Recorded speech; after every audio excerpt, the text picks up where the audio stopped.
Okay, so Q&A. This is your chance to really quiz four fantastic brains. Who has the first question?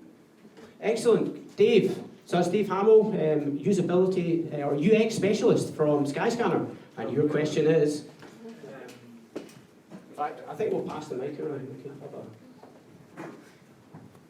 So Rowan was talking about having three, I can't remember what they were, 3 pillars or something to free agent, and in there was build a product that customers love. How do you measure that? Wow, okay. Oh, that's a tough one. There you go. Over to you, Rowan. Well, funny you should say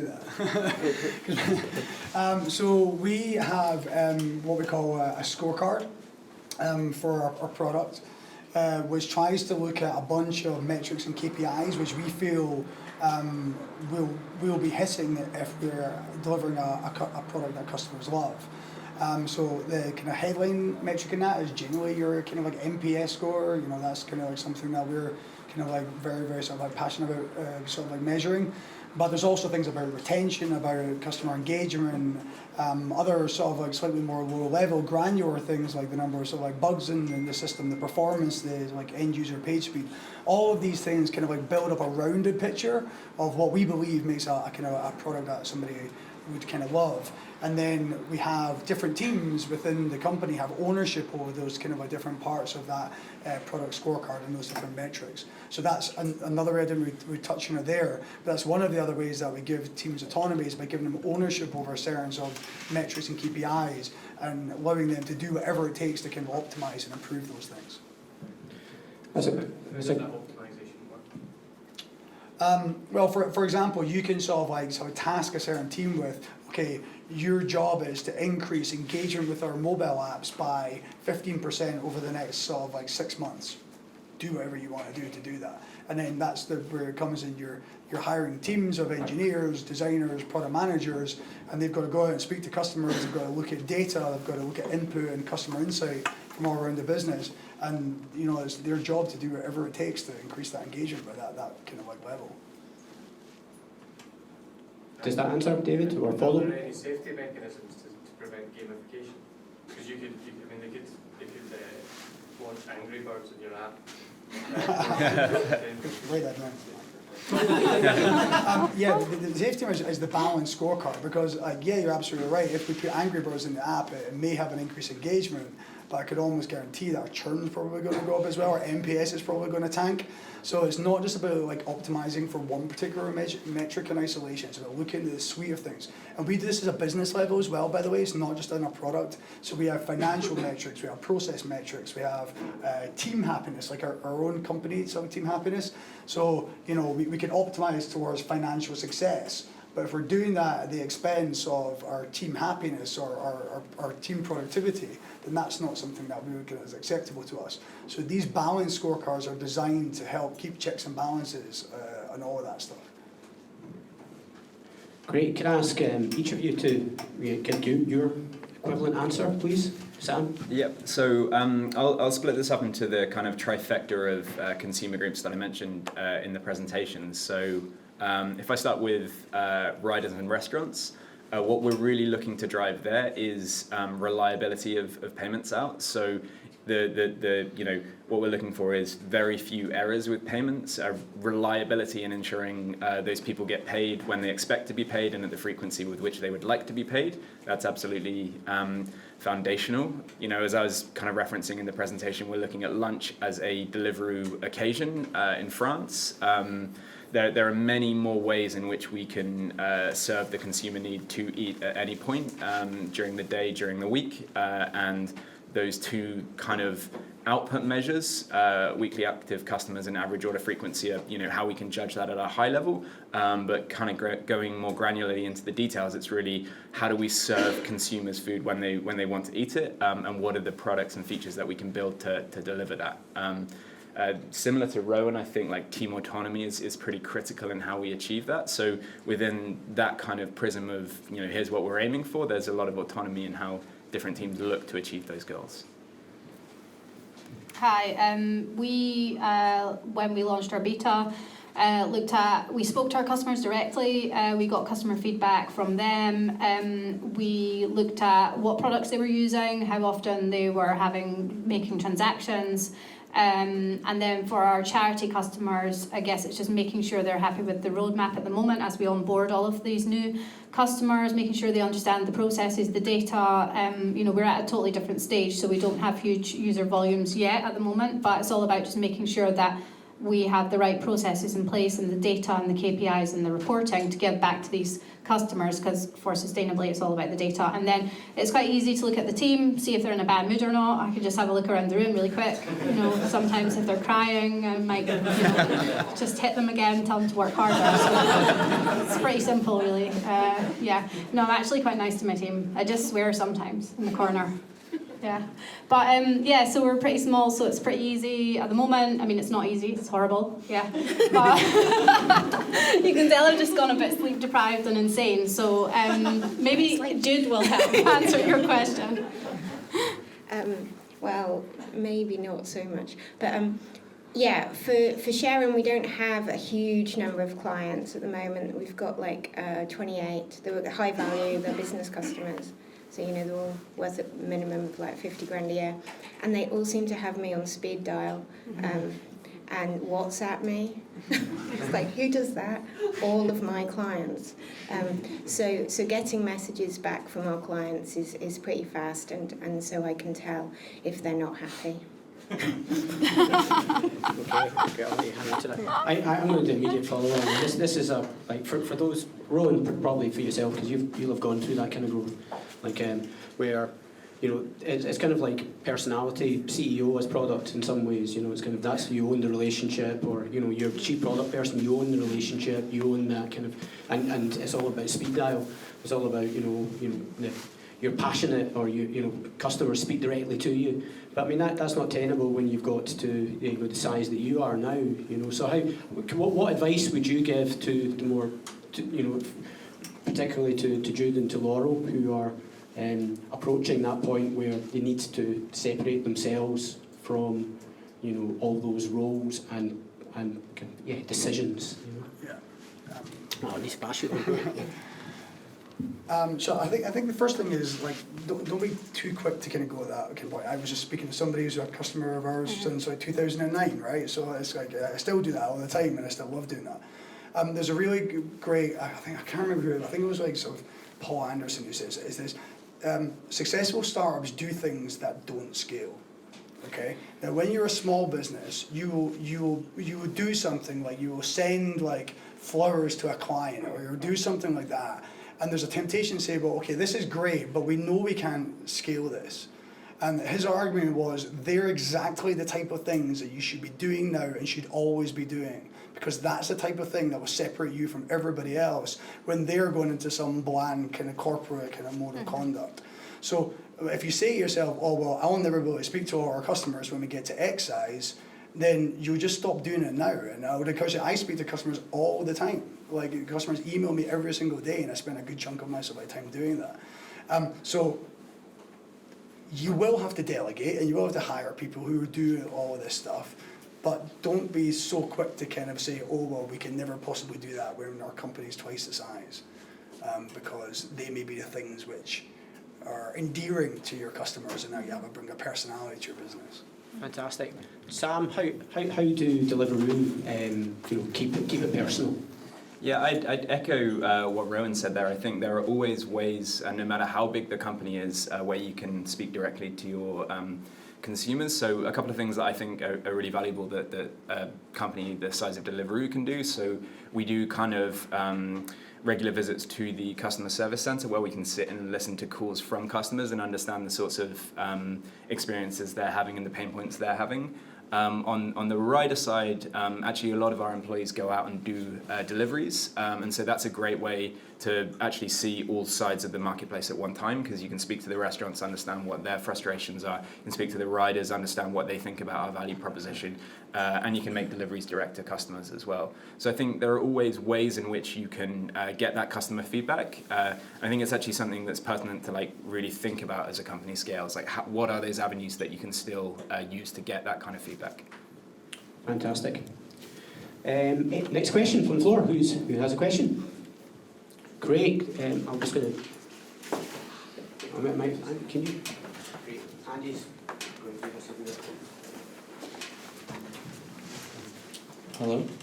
So, in terms Can you tell us who you are first of all, and who you work with, or? I'm currently. Well, my name's Callum. I work with TSB currently, industrial placement, but at uni as well. So it's Great. Yeah. Awesome. And what's your question, Callum? So in terms of there seem to be sort of several different mindsets. What would you say really sets a person apart from being in the sort of the kind of a big corporation mindset to someone who you would really want on a team of a kind of fast growing company? I think it's all about, at the moment, when you're in a startup mode, you need people that have multiple different skill sets, I believe. You also need people that are able to deliver on certain jobs, so you do need certain skill sets. So, someone I don't know who it was, created the T-shaped person, I don't know. One of them, look for that on the internet. But yeah, those are good. People that want to get things done. It's not about going away, coming back in a couple of months after you've had to think about it. It needs to get done today or tomorrow. But I think it's that kind of where you're trying to get to. And this is we're guilty of it as well. It's not just create any old thing and shove it out there. It's kind of create something that's really good. But yeah, so you just have to keep iterating and have that vision in mind. And I think it's those type of people that are prepared for the challenge, because it's not like a 9 to 5. You don't own your little bit and you go home and that's it. It's like a proper full-on job, lifestyle. Great. So I've come from a massive business to a slightly less massive business in Amazon to Deliveroo. And I think I would say Amazon felt like a place which had hundreds of thousands of different startups that were being incubated every day. And I kind of feel the same about being at Deliveroo. I try and do something entrepreneurial every day. So I think if you can retain a relentless focus on the customer and an ability to move fast, then I don't think it necessarily matters. I think there are some people who will struggle to make that shift from smaller company to bigger company, and some people who instinctively feel better in a corporate structure. But I think actually what you're trying to do is a very similar thing, which is deliver for your customers day in, day out. I just sort of say that I wouldn't always be sort of quick to assume that just because somebody works in a corporate that there's really sort of unambitious, unentrepreneurial kind of person. I don't think that's necessarily the case. And we work quite closely with RBS now. I've worked quite closely with Barclays and other banks. These are some of the largest sort of corporate financial institutions in the world. And by and large, they're filled with really smart, really ambitious, intelligent people who want to do the best for their customers. What's holding them back isn't their own personal ideas or their ambitions, it's the corporate structure and governance and processes that they exist in. And that's just what happens when you get to a company that's got 10,000 or 20,000 employees. So it's not necessarily that people are fundamentally different, it's just that we live in different sorts of constraints. And it's a luxury being in a startup where you can do whatever the hell you want that day. Maybe you've got some FCA, some regulation, but for most startups, there's very little governance or kind of oversight into what you're actually doing, and that's kind of real luxury. So I think it's not necessarily just about people being so fundamentally different. And certainly you see people who move from one environment to another environment, and they need to sort of acclimatize, but it can definitely be done. Would you like to add? Yeah, not a huge amount to add. I think that was a great point that you just made. My background, so I worked in huge machines. I qualified at Deloitte's in London, and then I moved into British Telecom. And so, when I was at Deloitte's in audit, I'd only ever encountered huge, gigantic companies, United Parcel Service, huge companies. So I don't think there is a big just echoing the same points there. I think what you need in a company certainly of my size is people who can just get shit done. And big companies need them too, but and they will go far in big companies. But yeah, so I don't think there is this difference in mentality. I mean, I think perhaps you're more enabled in a smaller company to like see the product of your work. You know, you code in it one day, it's live next day. You know, so there's benefits for the people in smaller enterprises, but I don't think they necessarily have to be fundamentally different. Thanks. I'm going to do a quick follow-on, and just a quick one to probably actually Rowan, and Sam as well, actually. But Rowan, are you seeing a difference in the type of people that you recruit now? You know, because when you recruit for a startup, you know, the culture is move fast and break things. And I've heard it, to some extent, maybe it's different. Maybe this is unknown. Maybe it's different in fintech. You know, but I've heard it said of some of the growth stories in Edinburgh that, you know, once that then it becomes the professionalisation. So, you know, whereas you're getting people with lots of different hats, you know, maybe T-shaped. You know, T-shaped is like you've got a lot of competencies and then one deep competence. You know, like simultaneously, so you can add value across a number of aspects of the business. But there's one area where you've got superpowers, as it were. You know, but like, is professionalisation? Is it seeing, you know, risk aversion? Is there less breaking things? Is it a different type of person that you're now recruiting? That you're over 150 people. So I think the type of person that's attracted to work for like a 5-person startup is not necessarily the type of person that's attracted to work for a 50-person startup or a 500-person startup or a 5,000-person company. So people join businesses for lots of different reasons. People join because they want to get on the ground floor and they want to build something. They want equity. They want to be an early employee. That was all really sort of like valid reasons.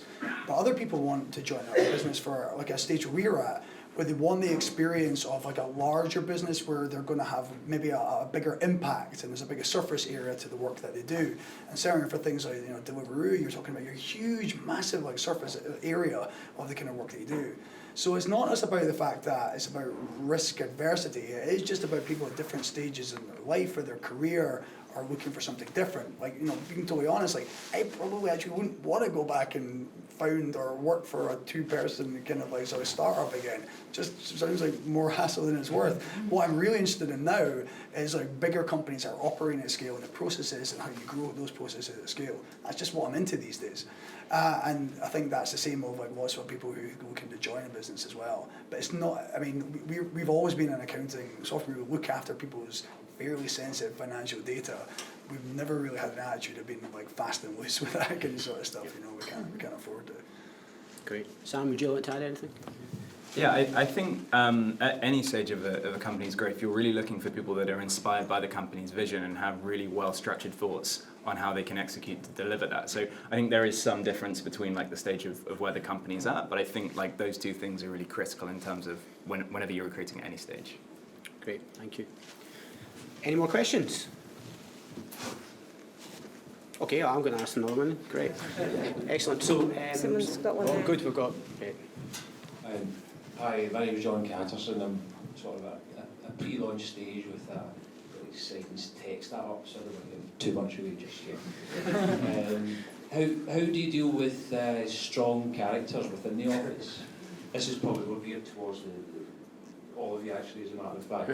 How do you deal with a strong character who's maybe influencing co-workers and colleagues maybe against your vision and maybe not, they're getting people to sort of not work for you? How do you deal with the big character? Do you want to, or Oh, I'd love to hear what those guys are going to say because I find this really challenging. So, yeah.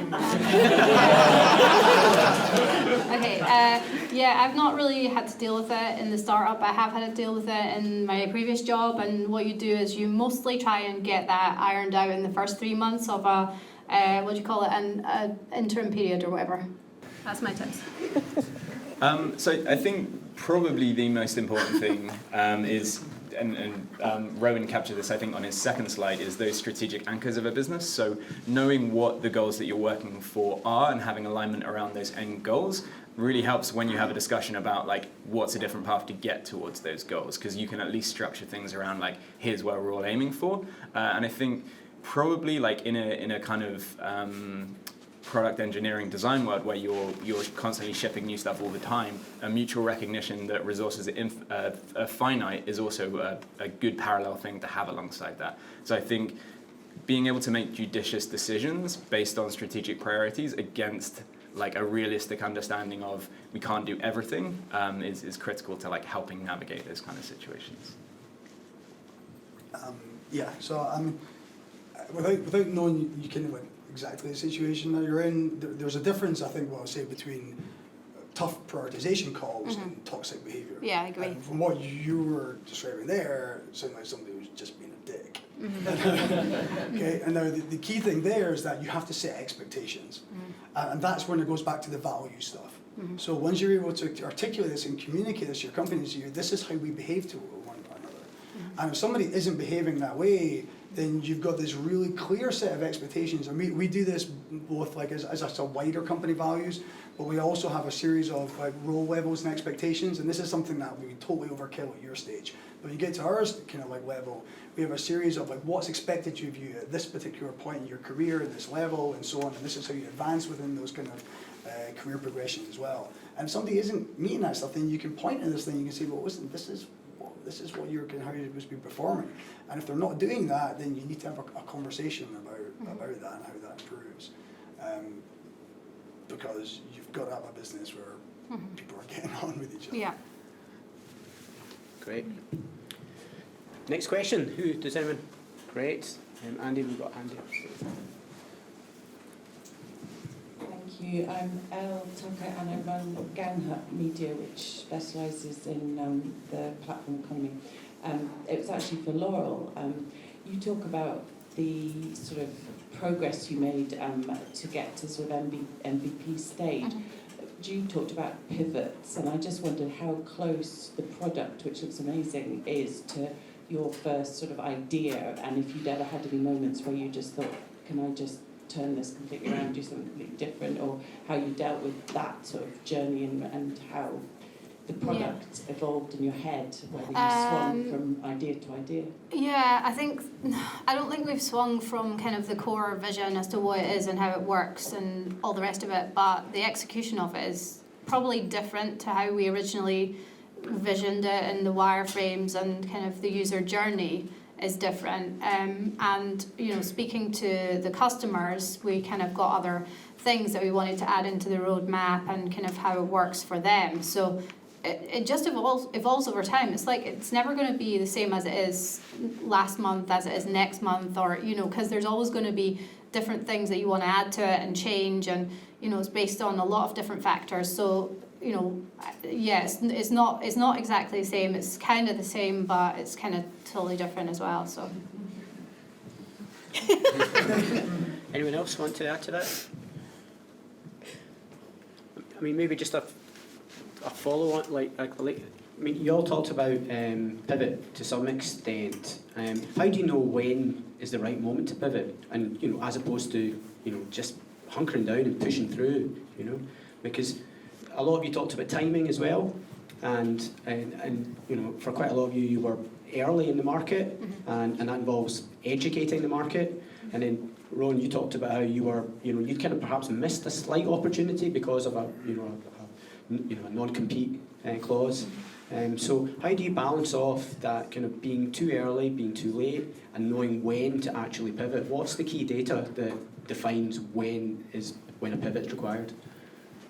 Jude, do you want to answer first? Yeah, so you know, we're scratching our heads because how we're gonna. Well, it was pretty clear, you know, this was challenging to compete, and so then we. That's why I said we put bets on, and then we don't know which one's gonna go anywhere. But if you've got people hitting themselves in the head with a brick, still paying you $4,000 a month and giving you a percentage of all their revenue. Then you're in a sweet spot, and it's screaming at you. Actually, this is a much better business model.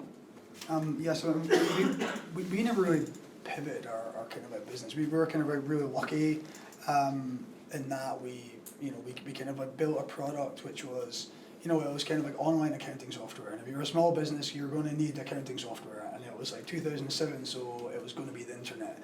So it was never a completely controversial choice for a sort of category or product. And as it turns out, people kind of quite liked it and they were willing to pay for it, so we didn't have to pivot. What I would say now though is I would say don't give up too soon.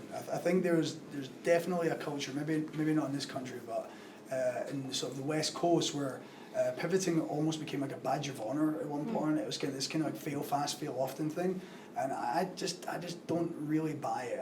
I think there's nothing wrong with failure, and we shouldn't punish ourselves or each other for failure. But at the same time, let's not celebrate. Let's not pretend it's actually kind of like something good. And if you need to pivot your business because you're going to run out of money and then you're not going to survive, then that's what you have to do.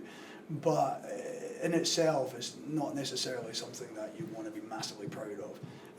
It's something that's born out of necessity, not choice. And I'm not saying that anybody's kind of like done that here, but you see that kind of like culture a little bit in the Valley and the West Coast, I think. Great. Next question. Fantastic.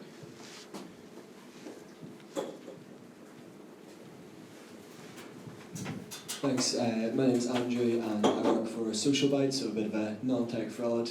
So obviously Ruin had his kind of like anchors, and I think everyone else really clearly had kind of, even if you stumbled across it, your own like internal sort of guidance. How do you, so that's internal, right? So how do you stop that? Does it bleed over into the people you choose to work with outside your company? So for instance, is delivery more excited about working with people that are also kind of drawn to this idea of seamlessly feeding people throughout the day, or do you just park it at the door and it's an internal kind of culture thing? I'd imagine it's somewhere in the middle, so I'd be really interested in how all of you balance the kind of standards you set yourselves and the standards you try and inspire in your partners. Yeah, so I think to a certain degree it is about how much partners buy into the vision, but it's also about how much they understand the business and can strategically support your growth at a different stage. So I think that would probably be the key test for me when I'm thinking about like, should we work with this partner or not? It's really like, do they understand the unique challenges we have as a business, specifically as a marketplace business and serving like all of the different constituents within that marketplace. Like that kind of deep understanding is actually relatively rare and there's a high bar set by the existing companies that we work with in that level of understanding. I think it's different at different stages of your business as to kind of how core to your ethics are your partners in some regard, because you can, for our perspective, we are looking at a different set of things for our early launch, which is a lot about scale. And then as we kind of evolve the business, we'll be looking for partners that really align with our vision and values. So it's totally different at different stages, and we know who they are. We just kind of are at different stages with different partners that can do different things for us. But I think, eventually it will become a stage where we're really strict on partners, but Sustainably is going to be a SaaS product. So essentially we just validate people when they sign up, so we kind of whether we decide we don't want to let people on the platform for certain rules, we've not kind of decided yet, but it is going to go that way. So when I was describing like what we do, I sort of mentioned property, but I missed out this big chunk of all the other clients, which was a mistake, which are renewable energy clients are involved in a lot of investments there were driven by the social impact of making those investments. So we've got this backdrop of social impact, ethical investment, green energy stuff going on, and property stuff going on, it was early days of the brick, and we got approached by a few different people who wanted to get into crowdfunding. And so we made a decision we won't do porn and we won't do guns. So we did make that decision. And in fact, we were challenged last week, weren't we, Sally, by the whole guns thing, cropped up again. But anyway, we're not doing guns. Sure, so just really quickly, so that's great to hear you're not into porn and guns, but just to separate, obviously it's important to be able to look each other in the eye ethically, and I think that's a given, and all you guys are clearly great at that. But in terms of like the company values, so you guys found a real good niche in terms of being excited about the synergy between technology and compliance. Do you think it works better when clients are also excited about the same synergy?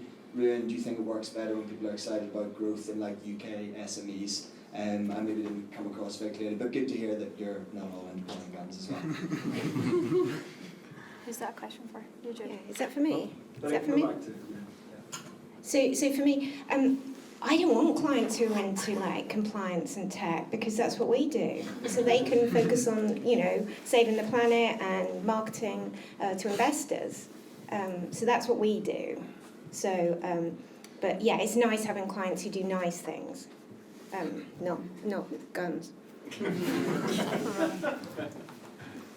Yeah, I think it's really important. So so we were just obviously acquired, so like sort of 3 months ago by a bank, and it was really important that we felt that that's pretty much the closest type of partnership you're going to get in business, right? And it was really important that we felt that was going to be somewhere that we could have a shared sense of values. And you kind of like just generally just being a nice person is kind of what most of our values kind of like boil down to. But also that the strategy was shared. Any more questions? Okay. One final. This better be a good question. You're the last one. No pressure. Hi, I'm Scott. I'm a product owner in the civil service.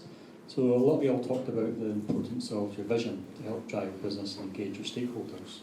How do you find dealing with the challenge where stakeholders are that driven by the vision that they can treat some MVP of your product as a tick box job done, move on to the next problem to solve, rather than letting you realise more value out of your existing products?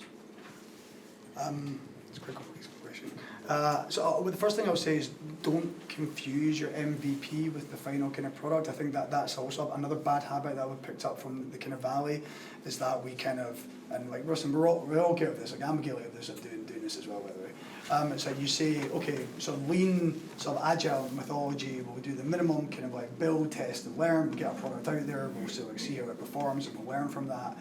And that's great in theory, but like you kind of like launch it, but you never really go back and do the iterating bit of it, you never really learn.